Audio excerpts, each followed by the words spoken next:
안녕하세요. 미국 주식으로 은퇴 준비하기입니다. 오늘은 지난 시간에 이어서 프루덴셜 파이낸셜 기업에 대해서 살펴보도록 하겠습니다. 지난번에 위키피디아를 통해서 이 기업에 대한 일반적인 정보들을 살펴봤고요. 오늘은 이 기업의 재무 정보들을 좀 더 집중적으로 살펴보도록 하겠습니다. 현재 주가 정보는 68불 정도 하고 있네요. 68불 정도 하고 있고 52주 동안에 1년 동안의 최저 가격은 97불이 가장 높았고 38불이 가장 낮았고, 와, 굉장히 많이 떨어졌었네요. 97에서 38불이면 절반 이하로 떨어졌었군요. 그러다 지금 68로 다시 좀 회복이 됐네요.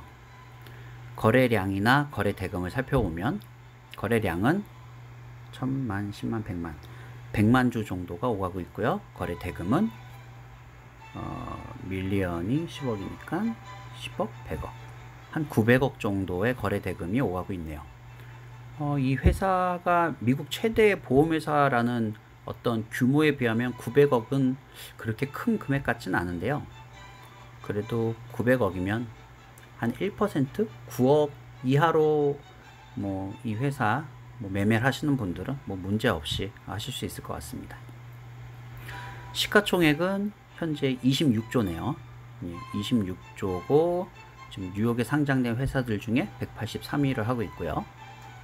수익률은 1개월, 3개월은 지금은 다들 미국 주식이 지금 계속 다들 많이 오르고 있죠. 계속 오르고 있고요. 근데 그 전에 이제 코로나 있는 시절에는 또 많이 떨어졌었고요. 오케이.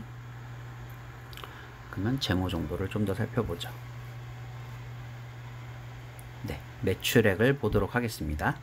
매출액은 이제 이 기업이 자신의 제품을 판매해서 얼마나 수익을 냈는지 정보를 보여주는데요. 2017년에 59조, 18년에 63조, 19년 65조, 점점점 성장을 하네요. 좋아 보이고요. 그 다음에 분기별로 봤을 때 지금 현재 2020년 6월이 있는 분기에 12조니까 곱하기 4를 하면 48조 정도. 확실히 코로나 때문에 지금은 매출액은 줄어들었네요. 그러면 영업이익을 보도록 하겠습니다. 영업이익은 이 기업이 자신의 주력 분야에서 얼마나 이익을 냈는지에 대한 정보를 보여줄 텐데요. 어디 보자. 보험을 통해서 영업이익이 17년도에 6억, 그 다음 6조, 그 다음 4조, 5조, 좀 줄었다 다시 또 천천히 올라가네요. 그 다음 1조 마이너스 300억, 아니다, 마이너스 300억이 아니다, 0.3조니까 3천억, 그 다음에 다시 마이너스 2조.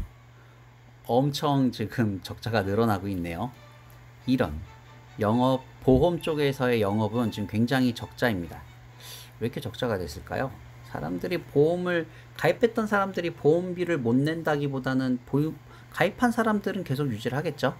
근데 아프고 상황이 어려워지면서 어떤 보험금을 지급해줘야 되는 상황이 늘어나서 보험 지급을 통해서, 그러니까 일반 고객들한테 보험금은 받지만 회사가 이제 고객들한테 어떤 상황에 따라서 어려움이 생기게 되면 이제 보험금을 지급해주게 되잖아요. 그게 늘어가지고 영업이익이 좀 줄지 않았나? 라는 생각도 얼핏 해봅니다.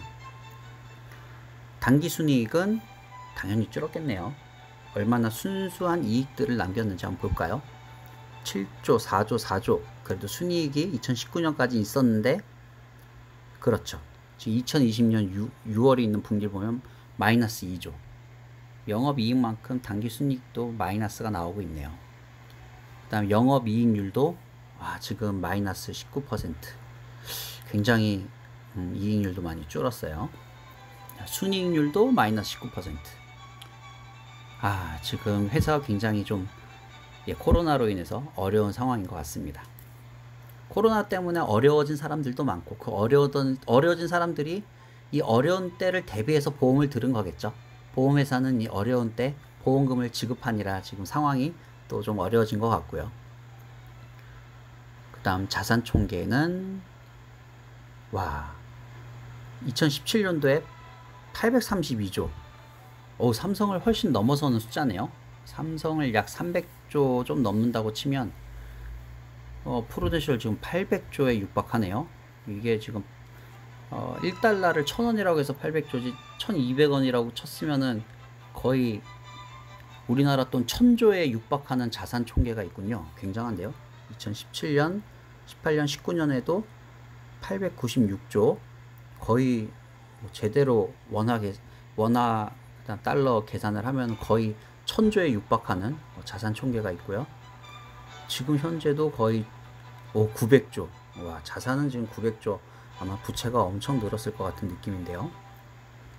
자본 총계를 볼까요? 자본 총계는 54조, 48조, 63조, 63, 60, 65. 오케이.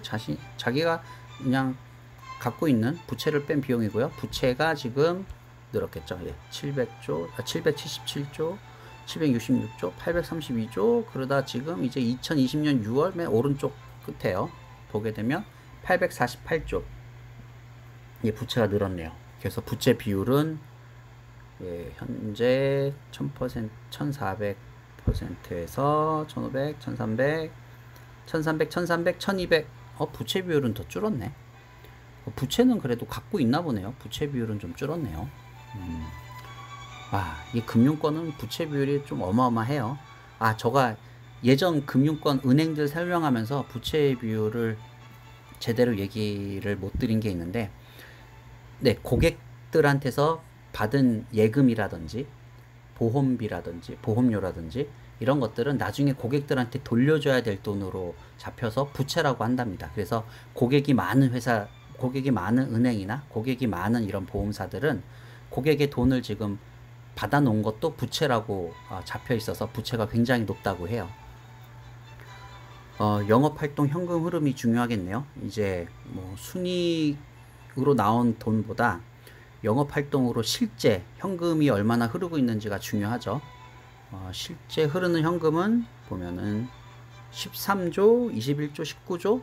굉장히 돈은 있었네요. 근데 이게 2017년, 2018년, 2019년이니까 최근을 보게 되면 드디어 이번 연도 이게 처음이 12월이 있는 분기, 일단 3월이 있는 분기까지는 영업활동 현금 흐름이 좀 있었는데 3조, 14조 있었는데 드디어 6월이 있는 분기에서 마이너스 1조. 영업활동 현금도 굉장히 좀 부족해지고 있네요.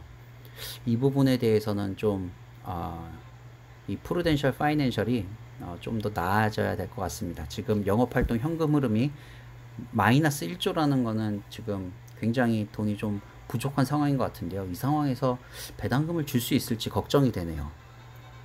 카펙스는 그쵸, 이 회사가 미래를 위해서 얼마나 투자를 하고 있는지인데 지금 정보가 보이진 않고 있고요.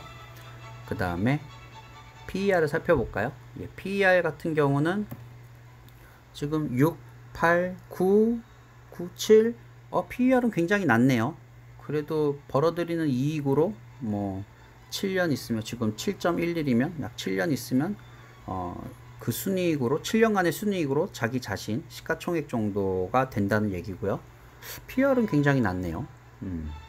굉장히 지금 순이익을 보면은 마이너스였는데 PER은 좀 낮게 나오고 있고요. PBR 같은 경우는 PBR 같은 경우 제가 예전에 잘못 전해드린 부분이 있었어요. 제가 그 잘못 전달된 부분에 대해서는 그 유튜브에 영상을 올릴 때 그 밑에 설명 부분에 어느 부분이 잘못됐는지 설명을 하긴 했는데요. PBR 같은 경우 제가 이 돈이 이제 마지막 리스크 매니지먼트 할 수 있는 부분이다. 만약에 회사가 망했을 때 내가 산 회사의 자산을 팔아서 내가 투자한 주식 금액을 받을 수 있는지에 대한 그 부분은 맞는데요. 근데 그때 제가 이 PBR에서 회사 자산에서 부채를 빼고 나머지를 받는다라고 했는데, 이 PBR은 그게 아니라 이미 부채를 뺀 금액에서 나의 주식을 받을 수 있는지예요. 그러니까 여기서 부채를 더 빼는 게 아니고요. 이미 회사 자산에서 부채 부분이 빠지고 남은 거, 부채 부분이 빠지고 이제 실제 주주들한테 돌려줄 수 있는 금액을 이제 비교한 거라고 하더라고요. 그래서 이 부분에서 PBR이 1보다 낮다는 얘기는, 그러니까 1보다 낮으면 회사가 망해도 자신이 투자한 주식 금액에 대해서 기업 자산을 처분해서 돌려받을 수 있다는 얘기예요. 제가 예전에 여기서 부채를 빼고 나면 남는 게 없을 수 있어요 라는 얘기를 했었는데, 이미 이 계산할 때 여기서는 부채를 다 뺀 상태에서 계산을 했다고 하더라고요. 그래서 지금 PBR을 보게 되면 이 회사가 굉장히 자산은 많나 봐요. 부동산이나 이런 게 많아서 그럴 수도 있겠네요. 0.9, 0.6, 0.5, 0.3, 0.3, 최근에 0.3까지. 충분히 이 회사가 지금 현금 흐름이나 순이익이 없더라도 우선 자산을 팔아가지고 돈을 좀 마련할 수는 있겠네요. 이 회사가 당장 망하더라도 충분히 우리가 투자한 만큼의 돈은 지금 우리한테 혹시나 망하더라도 돌려줄 수 있다는 얘기가 되고요. 뭐 EPS나 BPS는 워낙 회사마다 다른 값들이 나오니까 넘어가고요. ROE 같은 경우는 15%? 예, 굉장히 ROE 예전에는 투자해서 그 수익을 잘 내고 있었네요. 7%로 떨어졌다가 지금 7% 5% 마이너스 0.21% 투자한 것보다 더 잃고 있네요. 지금은 확실히 좀 재무 정보의 몇몇 지표들은 개선이 돼야 될 부분이 있고요. 그래도 아직까지는 이 회사가 가진 자산이 많아서 망하더라도 투자한 거에 대해서 잃어버릴 염려는 안 해도 되겠네요. 그래도 이 회사가 배당 잘 주는데, 그래도 미국 최대의 보험회사니까 이번 어려움을 잘 넘기면 다시 또 잘 성장하리라 믿고 우선은 투자를 하지만 좀 더 그래도 유심히 지켜봐야 될 것 같습니다. 배당 수익률은 다음에 이제 위부를 보면서 배당에 대해서는 다시 자세히 살펴보도록 하고요. 컨센서스 중립. 되게 회사가 어려운 상황인데도 어널리스트들은 중립을 얘기하네요. 뭐 사든지 팔든지 알아서 해라. 아무래도 자산이 빵빵해서 아직까지는 뭐 그렇게 투자했을 때 위험하다라는 얘기는 안 하는 것 같긴 하네요. 수익은 못 내고 있지만 그래도 가진 자산이 많아서 아직까지는 투자해 볼 만한 회사고요. 혹시 또 이번 기회 잘 넘기면 나중에 다시 또 살아나면 또 정말 좋은 거고요.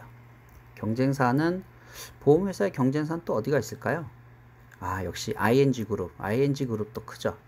ING그룹, 그 다음 올스테이트, 다른 경쟁 회사들이 있고요. 오늘 프루덴셜 파이낸셜은 이 정도 살펴보기로 하고요. 그럼 이만 우리 모두 돈으로부터 자유로워지길 기도합니다.